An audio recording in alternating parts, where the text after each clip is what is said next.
यदि कुनै मानिसलाई मार्नु छ भने त्यसको टाउकै काट्नुपर्छ भन्ने कुरो होइन, अथवा त्यसलाई बन्दुकले हानेर अथवा चाहिँ गोलीले हानेर मार्नुपर्छ भन्ने कुरो होइन।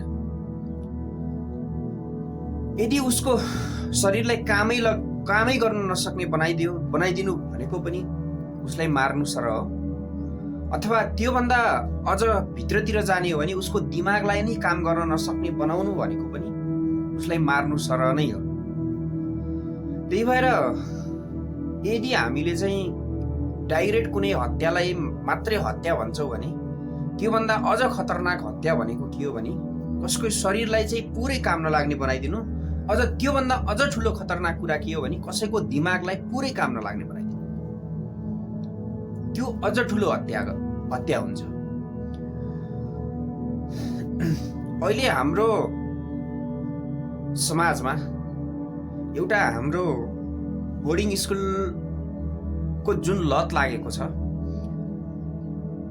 एउटा प्रतिस्पर्धा, मेरो छोराले इङ्ग्लिस जान्नुपर्ने अथवा मेरी छोरीले इङ्ग्लिस जान्नुपर्ने, अथवा इङ्ग्लिस कुनै भाषामा अथवा इङ्ग्लिसमा फर्र बोल्ने भयो भने ऊ चाहिँ एकदम ठुलो विज्ञता भन्ने चाहिँ जुन हाम्रो समाजमा जुन भ्रम छ, त्यसैको भ्रममा चाहिँ आज मानिस यज्ञ होस् अथवा आज बोर्डिङ स्कुल पठाउने कुनै पनि अभिभावकका छोराछोरी भोलि यज्ञ हुन् अथवा नहुन्, तर कम्तीमा पनि इङ्ग्लिस फर्र बोल्ने हुनुपर्छ भन्ने कुरो चाहिँ हाम्रो समाजमा अलिकति चाहिँ भ्रमको बढी नै खेती भएको पाइन्छ। यदि यो सत्य हुँदो हो त अमेरिकामा कुनै पनि व्यक्ति, हरेक व्यक्तिहरू, कुनै पनि व्यक्ति नभनौँ, अमेरिकाका युरोपका जहाँ चाहिँ इङ्ग्लिस भाषा बोल्छन् त्यो समाजका व्यक्तिहरू सबै विज्ञ भएर जन्मिनु पर्ने, किनभने उनीहरू कुनै पनि स्कुलको औपचारिक शिक्षा बिना नै अगाडि चाहिँ पूर्ण रूपमा चाहिँ इङ्ग्लिसमा फर्र बोल्ने भएर नै आएका हुन्छन्। अब एउटा कुरा के हो भनेपछि कुनै पनि भाषालाई विज्ञता सम्झिनु त्यो हाम्रो मूर्खता हो, व्यवहारिकतामा त्यो पक्कै होइन। एउटा कुरा के हो भनेपछि यदि कुनै व्यक्ति समाजमा कुनै पनि कामबाट योग्य भएर निस्किन्छ भनेपछि अहिले हामीले समाजमा जसरी सोचिरहेका छौँ कि मेरो छोराछोरीलाई स्कुल अथवा बोर्डिङ स्कुलमा पढायो भने ऊ चाहिँ एकदम सक्षम अथवा विज्ञ भएर निस्किन्छ भन्ने जुन हाम्रो भ्रम छ नि, त्यस्तो विज्ञता हुनलाई तपाईँले यदि आफ्ना छोराछोरीलाई स्कुलमा पठाउनु भएको छ, बोर्डिङमा पठाइरहनु भएको छ भने तपाईँले त्यस्तो आफ्नो छोराछोरीलाई सक्षम खोज्नको लागि जुन बोर्डिङमै पठाएर चाहिँ सक्षम भएर निस्किन्छ भन्ने चाहिँ जुन तपाईँको सोच र मानसिकता छ नि, त्यो चाहिँ एकदम गलत मानसिकता हो। यो संसारमा कुनै पनि व्यक्ति चाहिँ यदि सक्षम भएर निस्किनु छ, उसभित्र चाहिँ जैविक गुणहरू छ, वंशानुगत गुणहरू छ भनेपछि यो संसारमा कुनै पनि औपचारिक शिक्षाको प्रारम्भ हुनुभन्दा अगाडिदेखि नै त्यस्ता सक्षमहरू मान्छेहरू छन् जुन हाम्रो समाजमा आज पनि छन् र मानव सभ्यतालाई त्यो जङ्गली युगदेखि, त्यो बर्बरता युगदेखि आज यो युगसम्म ल्याउने तिनै व्यक्तिहरू छन् जसलाई तपाईँले कुनै पनि औपचारिक स्कुल, तपाईँले बोर्डिङ स्कुल मात्रै नभन्नुहोस्, कुनै पनि औपचारिक स्कुलको तपाईँले मुखै नदेखे पनि त्यस्ता व्यक्तिहरू छन् जसले चाहिँ समाजमा केही गरेर देखाछन्, आफ्नो विज्ञता प्रस्तुत गरेका छन्, आफ्नो क्षमता प्रस्तुत गरेका छन्। तपाईँले त्यस्ता व्यक्तिका केही एक दुईटा उदाहरण हेरेर तपाईँले यो नभन्नुहोस् कि बोर्डिङ स्कुलमा पढेका विद्यार्थीहरू सक्षम छन्, जेहेन्दार छन्, उनीहरूले समाजमा केही गर्ने चाहिँ ल्याकत राख्दैछन् भन्ने कुरा गर्नुहुन्छ भने तपाईँ पूर्ण रूपमा गलत हो। अब एउटा कुरा के हो भनेपछि अहिले चाहिँ जुन बोर्डिङ स्कुलको एउटा लत छ कि, अथवा लत भनौँ अथवा चाहिँ भ्रम भनौँ कि आफ्ना छोराछोरी स्कुलमा बोर्डिङ स्कुलमा पठायो भने उनीहरूले जीवनमा केही गर्छन् भन्ने चाहिँ जुन भ्रम छ नि हो, यो कुरा भनेको के हो भनेपछि कुनै पनि मानिसलाई अथवा व्यक्तिको हत्या गर्नलाई उसको चाहिँ टाउकै छिनाउनु पर्दैन। अहिले हाम्रो समाजमा जुन बोर्डिङ स्कुलको जुन लत र भ्रम छ नि, तपाईले आफ्ना छोराछोरीको हत्या गर्नु छ भने तपाईले बोर्डिङ स्कुलमा पठाउनुहोस्। त्यति गरे पुग्छ। फेरि पनि भन्दैछु, यदि तपाईले आफ्ना छोराछोरीको टाउकै नकाटे पनि यदि तपाईले हत्या गर्नु छ भनेपछि बोर्डिङ स्कुल पठाउनुहोस्। त्यसपछि तपाईको छोराछोरीलाई जीवनमा तपाईको छोराछोरी यति अपाङ्ग हुन्छ जसले चाहिँ आफूले जिन्दगीमा के गर्छु भन्ने उसको सोच्नै आउँदैन कि आँट्नै आउँदैन। किनभने हत्या भनेको केवल उसको चाहिँ टाउकै काट्नु होइन कि, जसले जिन्दगीमा केही गर्छु भन्ने आँट बोक्न सक्छ, साहस बोक्न सक्छ, उसको त्यो आँट साहसलाई काट्नु पनि त्यो चाहिँ एक किसिमको हत्या नै हो कि। जो मान्छेले वर्षौं वर्षसम्म एउटा कुरा मात्रै सोचिरहन्छ, त्योभन्दा त्यसले परको सोच्न सक्दैन। त्यो मान्छे भन्नुस् र तपाईले सोच्दै नसोच्ने मान्छेमा के अन्तर देख्नुहुन्छ?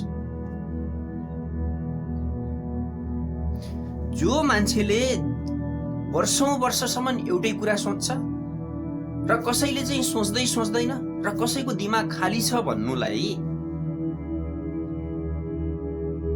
तपाईले के भन्नुहुन्छ? दिमाग खाली हुनु, सोच्दै नसोच्नु र वर्षौंसम्म एउटै कुरा मात्रै सोच्नुलाई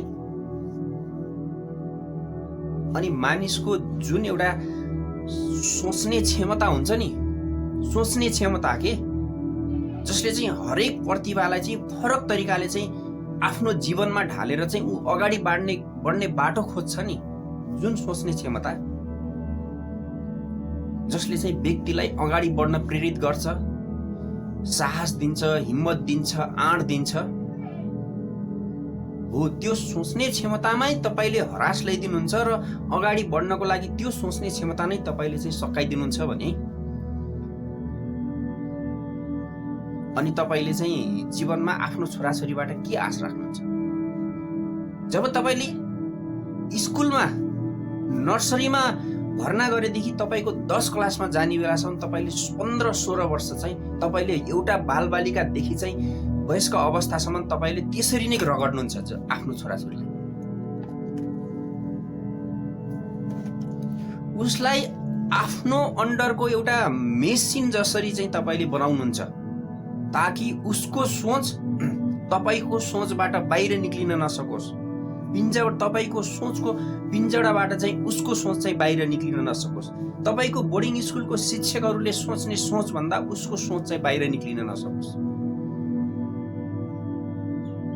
जब तपाईले 15-16 वर्षसम्म एउटा बालकदेखि चाहिँ वयस्क अवस्थासम्म चाहिँ उसलाई तपाईको सोचभित्र हाल्नुहुन्छ, स्कुलमा शिक्षकको सोचभित्र उसलाई राखेर चाहिँ तपाईहरूले जब एउटा मेसिन शरीर नै चलाउनुहुन्छ नि, अनि उसको सारा सोच्ने, उसको मानसिक विकास हुने सम्पूर्ण कुराहरू ह्रास भएर जान्छ।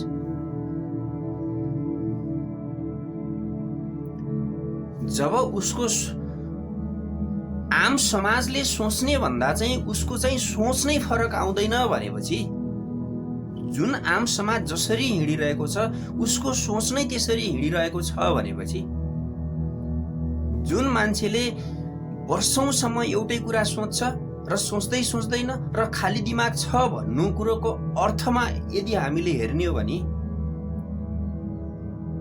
तपाईको छोराछोरीको जुन सोच्ने क्यापेसिटी त तपाईले पनि खाइदिनु भयो, बोर्डिङ स्कुलले पनि सबभन्दा बढी बोर्डिङ स्कुलको नीतिले खाइदियो। त्यस पछाडि चाहिँ त्यो बोर्डिङ स्कुलले अनावश्यक चाहिँ भारहरू बोकाउँछ त्यसलाई फलो गर्नको लागि तपाईले नि त्यसलाई खाइदिनु भयो भनेपछि, जब एउटा व्यक्तिलाई मानसिक रूपमा उसलाई चाहिँ पूर्ण ध्वस्त पारेर चाहिँ तपाईले 10 क्लासबाट चाहिँ बाहिर ल्याउनुहुन्छ भनेपछि अनि तपाईले आफ्ना छोराछोरीको हत्या जुन तपाईले गराउनुहुन्छ नि, त्यो हत्या भन्दा के सानो कुरा छ त्यो? तपाईलाई के लाग्छ? स्कुलमा लिएको अथवा A+B+C+ लिएको तपाईको छोराछोरीले भोलि समाजमा के राम्ररी गरिखान सक्छ? तपाईलाई के लाग्छ? किनभने सक्दैन। किनभने त्यसको तपाईँले सोच्ने क्षमता खाइदिनु भयो, त्यसको तपाईँले आँट हिम्मत सबै खाइदिनु भयो। उसलाई तपाईँले 10 क्लासदेखि बाहिर निकाल्दा तपाईँले के मात्रै बनाउनु भयो भनेपछि एउटा मेसिन जसले चाहिँ आम समाजमा जसले जसरी सोचिरहेको छ नि त्यसरी नै सोच्छ कि। त्यही हो, कुनै एउटा व्यक्तिको हत्या गर्नु छ भने त्यसलाई टाउकै काटेर फाल्नु पर्दैन।